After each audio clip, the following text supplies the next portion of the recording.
सबसे पहले आपको शाम की सूरत हाल से अपडेट करें। बागियों ने शामी दारुल-हुकूमत दमिश्क में दाखिल होने का दावा कर दिया है। बड़ी खबर आ रही है, बागियों ने शामी दारुल-हुकूमत दमिश्क में दाखिल होने का दावा कर दिया है। गुज़िश्ता रात तक वो सिर्फ 10 मील के फासले पर रह गए थे दमिश्क से। अब उनका दावा है कि वो दमिश्क में दाखिल हो गए हैं। बागी मलेशिया हुकाम का कहना है कि जंग जो दमिश्क में दाखिल होना थी शुरू हो गए हैं। दमिश्क के नवाह में जेल से कैदी रिहा कर दिए गए हैं। कतरी मीडिया के मुताबिक शाम की अफवाज दमिश्क के दाखिली रास्तों से पीछे हट गई हैं और बागियों को किसी किस्म की मुज़ाहमत का सामना नहीं करना पड़ा। फौज के वज़ारत दिफा का हेडक्वार्टर्स भी खाली करने की इतलात है। मीडिया रिपोर्ट्स के मुताबिक बागियों ने सरकारी टीवी और रेडियो इमारतों का भी कंट्रोल हासिल कर लिया है। बरतानवी खबर एजेंसी ने दावा किया है कि शामी सदर बशारुल असद तैयारे पर सवार होकर नामालूम मकाम पर चले गए हैं।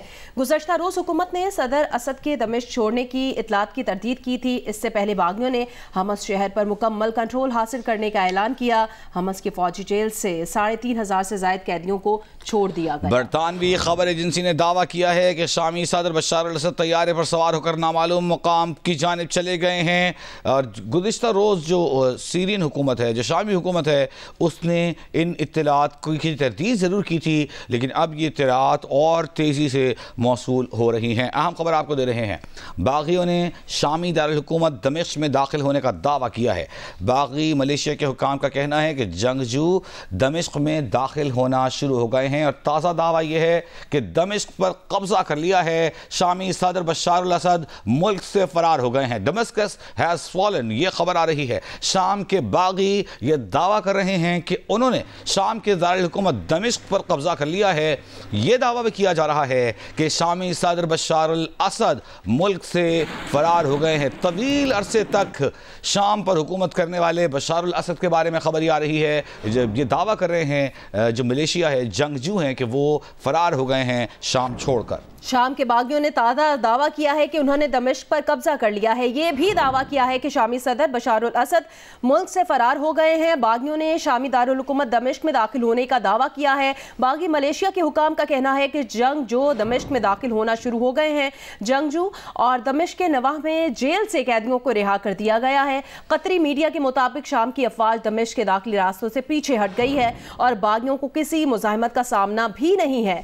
फौज के वज़ारत दिफा का हेडक्वार्टर भी खाली करने की इतलात हैं, जबकि मीडिया रिपोर्ट्स के मुताबिक बागियों ने सरकारी टीवी और रेडियो इमारतों का भी कंट्रोल हासिल कर लिया है। बरतानवी खबर एजेंसी ने यह दावा किया है कि शामी सदर बशारुल असद तैयारे पर सवार होकर नामालूम मकाम पर चले गए हैं। गुज़श्ता रोज हुकूमत ने सदर बशारुल असद के दमिश्क छोड़ने की इतलात की तरदीद की थी। और हम आपको यहाँ बताएं कि ये न सिर्फ शाम के सदर बशारुल असद की पसपाई है, साथ ही खित्ते में इसके बड़े असरात रूनुमा हो सकते हैं। बताया जा रहा है कि रूस जो कि पूरी तरह ताउन कर रहा था, यकीन दिला रहा था बशारुल असद को और शामी फौजियों को, और उनकी मदद कर रहा था, उसे भी हजीमत का सामना करना पड़ेगा। साथ ही ईरान जो कि मुकम्मल तौर पर यकीन रखता था, डिपेंड करता था, करीबी क्लोज एलाय था शाम का, उसे भी पसपाई का सामना है। बताया जा रहा है कि लेबनान के साथ जो सरहद थी वहाँ से गुज़िश्ता रात ही शामी फौजियों को अपने खाली कर दिए थे। जो अगले मोर्चे थे, ये भी ख्याल जाहिर किया जा रहा है कि लेबनान से फौजी हटाकर बागियों से लड़ने के लिए भेजा गया था, लेकिन बड़ी तादाद में ये इत्तलात गुज़िश्ता रात से मौसूल हो रही हैं कि जो फौजी थे दमिश्क में, वो उन्होंने दमिश्क छोड़ना शुरू कर दिया था। जो आला हुकाम थे वो दमिश्क छोड़ गए थे। और इसके अलावा पासदारान इनक़िलाब जो कि ईरान से जुड़ी हुई एक तंजीम समझी जाती है, जो कि बशारुल असद की हिमायत में शाम में मौजूद थी, उसके बारे में बताया जा रहा है कि पासदारान इनक़िलाब के अहम कमांडर्स ने, अहम लीडर्स ने शाम छोड़ दिया है। बागियों ने शामी दारुल हुकूमत दमिश्क में दाखिल होने का दावा किया है। बागी मलेशिया के हुकाम का कहना है जंगजू दमिश्क में दाखिल होना शुरू हो गए हैं। दमिश्क के नवाह में जेल से कैदियों को रिहा भी कर दिया गया है, जबकि कतरी मीडिया के मुताबिक शाम की अफवाज दमिश्क के दाखिली रास्तों से पीछे हट गई है और बागियों को किसी भी मुज़ाहमत का सामना नहीं है। फौज के वज़ारत दिफा का हेडक्वार्टर्स भी खाली करने की इतलात है। मीडिया रिपोर्ट्स के मुताबिक बागियों ने सरकारी टीवी और रेडियो इमारतों का कंट्रोल भी हासिल कर लिया है। और ताज़ा तरीन खबर आपको दे रहे हैं। खबर एजेंसी का दावा है, गैर मुल्की खबर एजेंसी रॉयटर्स का दावा यह है कि आंखों देखा हाल बताने वाले बता रहे हैं, ऐनी शाहिदीन बता रहे हैं कि बागी फौजी पैदल और गाड़ियों में सवार होकर दमिश्क में दाखिल हो रहे हैं, आज़ादी के नारे लगा रहे हैं। ऑनलाइन वीडियोस पोस्ट की जा रही हैं जिन्हें अल जज़ीरा टीवी, अरब का मारूफ टीवी अल जज़ीरा, वो वेरीफाई भी कर रहा है। वो कई लोगों को दिखा रहा है जो कि उमैयद स्क्वायर में मौजूद हैं दमिश्क के, और लोग मिलिट्री टैंक्स खड़े हुए हैं वहाँ पर, उन्हें छोड़कर फौजी फरार हो गए हैं। और जो लोग बागी दाखिल हुए हैं, बागी फ़ौज के लोग, वो उन टैंक्स के साथ तस्वीरें बना रहे हैं, गाने गा रहे हैं। दमिश्क का आप को यूँ कहें कि बागियों ने टेक ओवर कर लिया है, बागी फ़ौज ने टेक ओवर कर लिया है, तो ये गलत ना होगा। ख़बर ये आ रही है जो कि सोशल मीडिया के ज़रिए भी हम तक पहुँच रही है, जो कि गैर मुल्की खबरसां इदारों की जानिब से भी हमसे पहुँच रही है कि दमिश्क में धड़म तख्ता हो गया है। बशारुल असद के बारे में बताया जा रहा है कि वो मुल्क से फ़रार हो गए हैं। बशारुल असद जो बरसों तक, दहाइयों तक उनका इक़्तिदार मुहित था और शाम पर उन्होंने हुकूमत की। 2017 में उन्होंने दफ्तर संभाला था और शामिल रहे, 2000 से लेकर 2024 तक सदर रहे। और अब 59 साल जो सदर थे बशारुल असद, अब बताया जा रहा है कि वो मुल्क छोड़ गए हैं। बागियों ने शामी दारुल हुकूमत दमिश्क में दाखिल होने का दावा किया है। अमरीकी मीडिया ने यह दावा किया है कि शामी सदर बशारुल असद दमिश्क में नहीं है। अमरीकी नशरियाती इदारे CNN के मुताबिक ज़राए ने बताया कि शाम के सदर बशारुल असद दमिश्क में मौजूद नहीं है, और CNN ही के मुताबिक शामी सदारती महल ने कहा कि सदर मुल्क में ही है। तमाम ज़राए ने यह बताया कि शामी सदर दमिश्क में किसी भी ऐसे मकाम पर नहीं है जहां उनके होने की तवक्को है। अमरीकी नशरियाती इदारे के मुताबिक बशारुल असद के सदारती मुहाफिज भी उनकी मामूल की रिहाइशगाह पर तैनात नहीं है, जिसके बायस इन कयास आराइयों को तकवीत मिलती है कि सदर बशारुल असद फरार हो चुके हैं। और ज़राए का यह बताना है कि बागी फोर्सेस के पास बशारुल असद के मकाम के बारे में भी कोई ठोस इंटेलिजेंस रिपोर्ट नहीं है और वो उन्हें तलाश कर रहे हैं, जबकि दूसरी जानिब शामी बागियों की दमिश्क की जानिब पेशकदमी तेजी से जारी है। अहम खबर आपको दे रहे हैं, हम आपको बता रहे हैं गैर मुल्की खबरसां इदारे रॉयटर्स ने कहा है और उन्होंने कोट किया है, उन्होंने हवाला दिया है शाम के 2 सीनियर अफसरान का, जो कि बताते हैं कि शाम के सदर बशारुल असद एक तैयारे में सवार होकर दमिश्क से नामालूम मंजिल की तरफ रवाना हो गए हैं। Syrian observatory for human rights war monitor का दावा है कि दमिश्क के हवाई अड्डे से निकलने वाला एक निजी तैयारा मुमकिना तौर पर असद को ले जा रहा था। बशारुल असद को उन्होंने दावा किया कि हवाई अड्डे पर मौजूद सरकारी दस्तों को उनकी रवानगी के बाद वहां से रुखसत कर दिया गया। सरकारी दस्ते वहां, ये इत्तलात भी मौजूद हैं जब बागी फोर्सेस का दावा है कि वो शाम के दारुल हुकूमत में दाखिल हो गए हैं। सोशल मीडिया पर पोस्ट होने वाली वीडियोस, अल जज़ीरा की जानिब से वेरीफाई की गई वीडियोस ये बता रही हैं कि बागी दस्ते न सिर्फ दमिश्क में दाखिल हो गए हैं, मिलिट्री टैंक्स छोड़कर फरार, जो फौजी फरार हुए हैं, उन मिलिट्री टैंक्स पर आज़ादी के नारे लगाते बागी मौजूद हैं।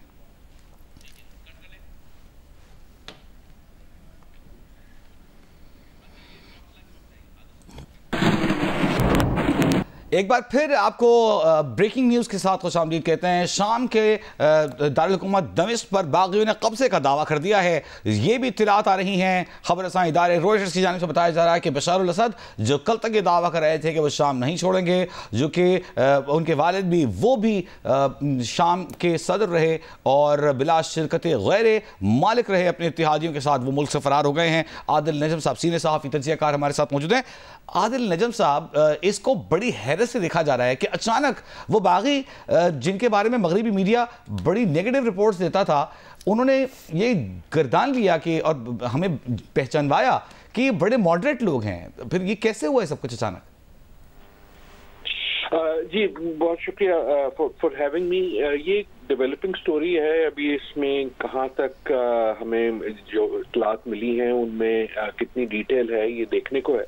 लेकिन यकीनन जो स्पीड है जिससे ये ग्रुप जो है उसने कब्जा किया इलाकों पे, पहले नॉर्थ में और अब लगता ये है कि अगर दमिश्क नहीं तो दमिश्क के आसपास यकीनन जरूर पहुंच गए और उसमें भी।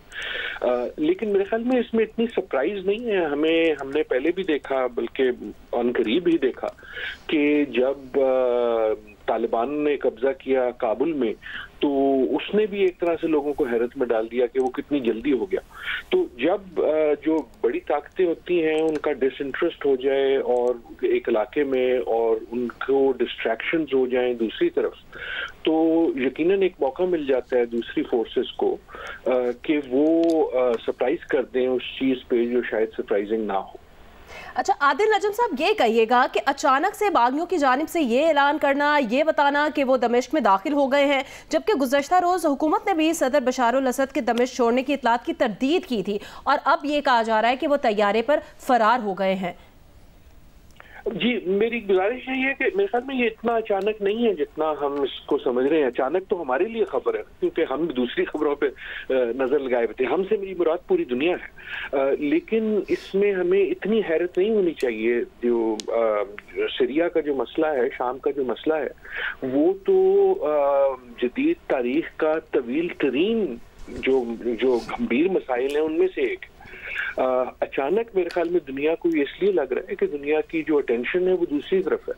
मुल्कों की अटेंशन जैसे हमारी अपनी है वो अंदरून पे है, या अगर बैरून पे है तो या वो गजा हो, चाहे वो यूक्रेन हो, चाहे वो फ्रांस में जो वजीर आजम के साथ कल हुआ वो हो, या जो साउथ कोरिया में 2 दिन पहले हुआ।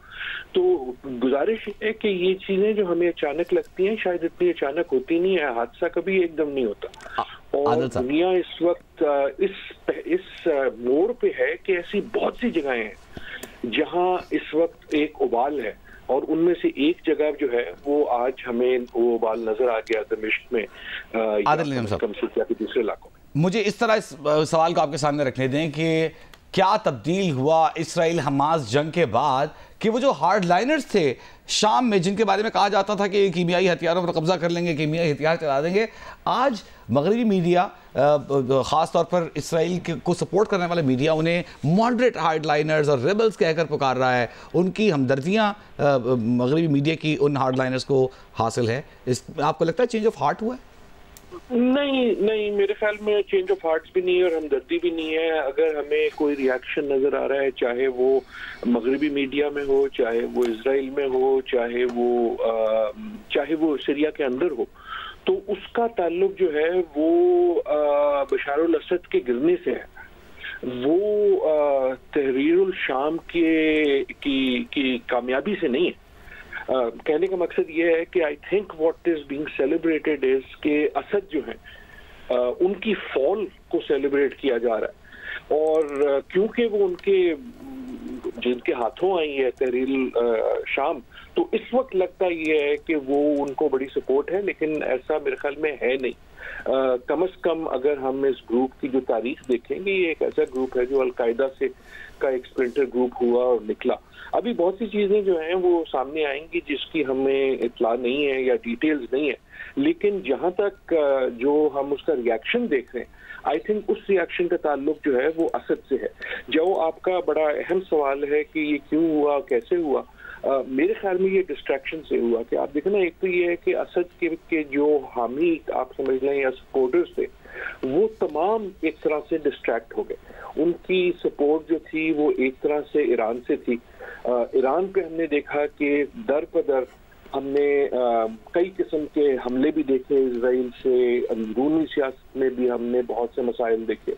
उनकी जो सपोर्ट थी वो रशिया से थी, रशिया उलझा हुआ है यूक्रेन की जंग में।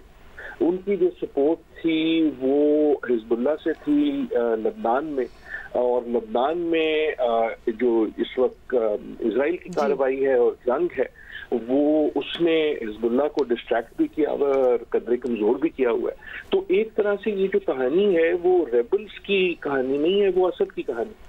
ठीक है, उनकी जो सपोर्ट है वो गिर गई। जी, बहुत शुक्रिया। आदिल निजाम साहब हमारे साथ मौजूद थे। हमें ज्वाइन कर रहे हैं मंसूर जाफ़र साहब, सीनियर तजज़ेकार हैं और मशरिक़ वस्ता के उमूर पर, अरब उमूर पर ख़ासी गहरी नज़र रखते हैं। मंसूर जाफ़र साहब, असद लेगेसी 1971 से चली आने वाली ये लेगेसी 2024 में अपने इख्तिताम को पहुँचती दिखाई दे रही है। तो एक से ज़ायद बार बशारुल असद को ओवरथ्रो करने की उनका तख्ता उठाने की कोशिश की गई, हर बार नाकामी होती रही। इस बार क्या मुख्तलिफ था? इस बार जी वही कि जो इस वक्त आपको जो इंटरनेशनल पावर जहाँ जहाँ प्ले करती हैं, जिन जिन मुल्कों में उन्होंने प्ले किया है, चाहे वो लीबिया हो, यमन हो, अफगानिस्तान हो, इराक हो, तो उसका अंजाम यही होता है कि जो इस वक्त आपको लबनान में शाम के अंदर जो होता हुआ दिखाई दे रहा है, क्योंकि वो अपने अपने स्पेसिफिक इंटरेस्ट के साथ मुख्तलिफ स्प्लिंटर ग्रुपों को वहाँ सपोर्ट करती हैं और धीरे धीरे जो है वहाँ पे उनकी सपोर्ट में इजाफा या कमी देखने में आती है।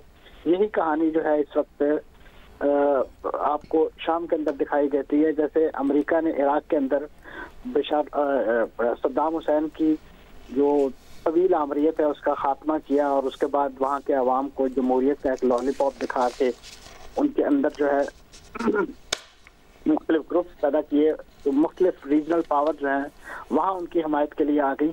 तो बिल्कुल यही कहानी आपको शाम के अंदर दिखाई देती है कि यहाँ के भी अवाम को जमहूरियत का लॉलीपॉप दिखा के, हालांकि ये वो ममालिक हैं अरब दुनिया के जो जमहूरी कुव्वतें कहलाने के दावेदार हैं और इनके यहाँ बाकायदा एक इंतखाबी अमल और दस्तूर और ये सारी चीजें चल रही थी। लेकिन क्योंकि इनके जो इस्तेमार के जो प्लान हैं बेसिकली इस पूरे खत्ते को डिस्टेबलाइज करने के हवाले से और बिलखुसूस इसकी जो एक यूनिफाइड जो स्टांस है, खासतौर पे जो रेजिस्टेंस के साथ सपोर्ट, चाहे वो फलस्तीन के अंदर हो, लबनान के अंदर हो, उसका खात्मा और उसकी रोशनी में फिर एक जो ग्रेटर मिडिल ईस्ट का प्लान है, जो बेसिकली इसराइल का प्लान है और उसके सरपरस्तों का प्लान है, उसको रूबा अमल लाना। और उसके लिए जरूरी ये है कि पहले इस खत्ते के हिस्से बखरे किए जाएं, जैसे पहले इसी इस्तेमार ने इस इलाके के मुख्तलिफ हिस्से बखरे किए और उसके बाद उनकी यूनिफाइड कमांड और उनकी जो फोर्स है उसे कमजोर किया। और आज यही कहानी आपको शाम के अंदर दिखाई दे रही है कि शाम में तुर्की, अरब ममालिक जिसमें यूएई भी शामिल है, सऊदी अरब भी शामिल है, सऊदी अरब भी शामिल। अच्छा मंसूर जाफर साहब, ये कहिएगा कि बशार अल असद की लेगेसी क्या है, आमियत नहीं थी क्या? इसमें कोई शक नहीं कि उन्होंने एक तकरीबन 24 साल जो है वो हुक्मरानी की और उससे पहले वो भी एक हादसे के नतीजे में ही इस मुल्क के सरबराह बने थे कि उनके वालिद के इंतकाल के बाद जो है उन्हें यहाँ पे इंस्टॉल किया गया या वो इस मुल्क के सरबराह बने। और उन्होंने भी इसी नौयत से अपने जो आवाम के जो बुनियादी हुकूक हैं उनको यानी बड़े का अहमियत नहीं दी और खुद से ही मुख्तलिफ यानी इस क्राइसिस के शुरू होने के बाद भी उन्होंने 4 बार मुल्क में नामजद इंतखाबात का डोल डाला और उसी के नतीजे में उन्हीं की हुकूमत बनती रही और वही मुल्क के सदर बनते रहे। इस वक्त जो आलमी ताकतें उनसे मुतालबा कर रही थी, खासतौर पे जो उनके मुल्क के अवाम की आवाज़ थी कि यहाँ मुल्क का एक नया दस्तूर बनाया जाए और उस मुल्क के नए दस्तूर की रोशनी में इंतखाब करवाए जाएँ और यहाँ पे एक नुमाइंदा हुकूमत का क़याम जो है। और इस प्रोसेस को सारे स्टेक होल्डर जो इस वक्त यहाँ पे लड़ रहे हैं या सपोर्ट कर रहे हैं, उसमें रूस भी शामिल है, उसमें तुर्की भी शामिल है और ये कौम मुत्तहिदा के प्लेटफॉर्म से। मंसूर जाफर साहब, ये कहिएगा कि तुर्की, रूस और ईरान जो बशार अल असद की सपोर्ट सिस्टम था, ईरान और रूस वो क्यों नहीं खत्म करा पाए? उन्होंने उनको सपोर्ट क्यों नहीं किया उस तरह से? उन्होंने जी सपोर्ट उस वक्त तक उन्हें जारी रखी जब तक वो खुद अपने अपने दीगर महाजों पर मसरूफ अमल नहीं हुए। जब यूक्रेन का इशू शुरू हुआ तो उसके बाद रूस की जो तरजीहात हैं वो चेंज हो गई, क्योंकि वहाँ पे भी एक बहुत बड़ा फ्रंट खुल गया था और रूस को अपने वहाँ उसे दिफा करना था। तो जो लैंड सप्लाई लाइन है वो भी मुतासर हुई और उसके साथ साथ गोला बारूद की सप्लाई भी मुतासर हुई। और इसी तरीके से तुर्की ने तो अपना इंटरेस्ट जो है वो सिर्फ और सिर्फ जो है वो कुर्दों के खात्मे तक महदूद रखा था। उन्हें शाम की सालमियत या उनकी वहदत से कोई दिलचस्पी नहीं थी, अगरचे वो ऐलानात आखिरी वक्त तक यही करते रहे कि हम शाम को मुत्तहद देखना चाहते हैं और यहाँ पे बशार अल असद की हुकूमत जो है उससे हमें कोई उस अंदाज से प्रॉब्लम नहीं है। अच्छा। लेकिन अमली तौर पे उन्होंने यानी आप देखिए कि इस पूरे इस इशू का, जिसे अब एक तहरीर शाम तंजीम नामी एक स्प्लिंटर ग्रुप्स का जो मजमुआ है, उन्होंने जिस तरीके से इसका 1 हफ्ते पहले आगाज किया और जैसे एक जिसे कहना चाहिए बर्क रफ्तारी के साथ उन्होंने शाम के एक से बाद दूसरा मंसूर जाफर साहब, यही हम आपको रोक के 2 मुख्तसर सवाल कर देते हैं, वक्त हमारे पास कम है। तहरीर शाम है क्या जिसकी हम बात कर रहे हैं? क्या ये वही पुराना ग्रुप है रेबल्स का, बागियों का? और साथ ही ये बताइएगा कि हिजबुल्लाह का हालिया इसराइल हमास तनाज़े में जो किरदार रहा वो बशार अल असद का तख्ता उलटने में कितनी बड़ी वजह है? जहाँ तक तहरीर शाम का ताल्लुक है जी, तहरीर शाम बुनियादी तौर पे जो इराक के अंदर लड़ने वाली अलकायदा थी या इस्लामिक स्टेट थी, और इसी तरीके से खुद यहाँ पे अन-नुसरा फ्रंट नामी मुख्तलिफ तंजीम जो लड़ती थी, ये उन्हीं के स्प्लिंटर ग्रुप्स हैं, उन्हीं पर मुश्तमिल, उसी का एक सॉफ्ट फेस है। वो लोग आइडियोलॉजिकली बहुत ज्यादा हार्ड लाइन, हार्डकोर अपने आप को मुसलमान कहते थे, तो इसी वजह से कुछ अरब ममालिक जो है वो उनकी बराह रास्त हमायत की वजह से बदनाम हो रहे थे। तो ये उसका एक सॉफ्टर वर्जन जो है वो एक इंट्रोड्यूस करवाया गया ताकि एक कबूलियत का दर्जा पैदा किया जा सके, और इन्हें एक लिहाज से शाम के अंदर अगर कोई इस नौइयत की कार्रवाई होती है तो यहाँ पे एक बैन अक़वामी कबूलियत जो है इनके लिए पैदा हो सके। जहाँ तक हिजबुल्लाह का ताल्लुक है तो हिजबुल्लाह लबनान पर जो हमला है इसराइल का, यकीनन वो एक बहुत बड़ी सबब बना है, और यही मैं अर्ज करना चाह रहा हूँ कि लबनान को जितनी भी सप्लाई थी उसकी जो जमीनी रूट था वो बैरूत तक जो सप्लाई है वो आपके शाम से ही जमीनी रास्ते से मुमकिन थी और किसी तरीके से मुमकिन नहीं थी। तो ये एक बहुत बड़ा मैं समझता हूँ रिस्क पहुंची है उन्हें एक सप्लाई लाइन के मुतासर होने के बाद। और यही खित्ते के दीगर ममालिक तुर्किया और दीगर ममालिक का क्या रोल है, उनकी भी खामोश हिमायत हासिल? इसमें कोई शक नहीं जी, मैंने जैसे अर्ज किया कि ये तो खुद इस काम का आगाज जो इनके खिलाफ अभी ऑनस्लॉट शुरू हुआ है, और जिस अंदाज से ये मुख्तलिफ तंजीमें इसके बाद दीगरे मुख्तलिफ शहरों को बगैर किसी मज़ाहमत के उनकी फौज उनके लिए रास्ता बनाती रही है, और खासतौर पे जो उनकी मेन हाईवे M5 कहलाती है जो दमिश्क तक जाती है, उस पर जितनी भी उनकी दिफाई लाइन थी वो तमाम के तमाम हाउस ऑफ कार्ड्स की तरह जो है वो उनके सामने गिरती चली है। बहुत शुक्रिया मंसूर जाफर साहब, वक्त हमारे पास कम है, बहुत कीमती तज्ज़िया आपका आपने अपने बुलेटिन में शामिल किया, बहुत शुक्रिया आपका।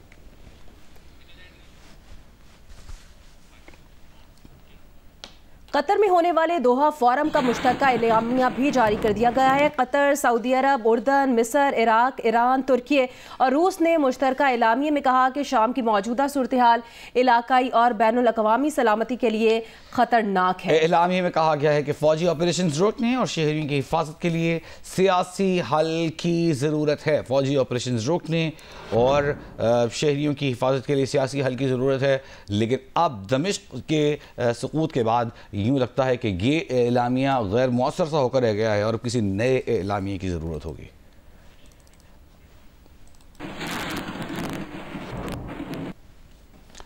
रूसी वज़ीर ख़ारजा की कतर में तुर्की और ईरान के वज़ीर ख़ारजा से मुलाकात के बाद गुफ्तगू। कहा बागी ग्रुप हया तहरीर शाम के अस्करी ऑपरेशन की मनसूबाबंदी तवील अरसे पहले की गई थी और ये ताकत का तवाज़ुन बिगाड़ने और ग्राउंड सूरत हाल तब्दील करने की कोशिश है। रूस बागी गिरोह की पेशकदमी की हर मुमकिन इकदाम के जरिए मुखालफत करेगा।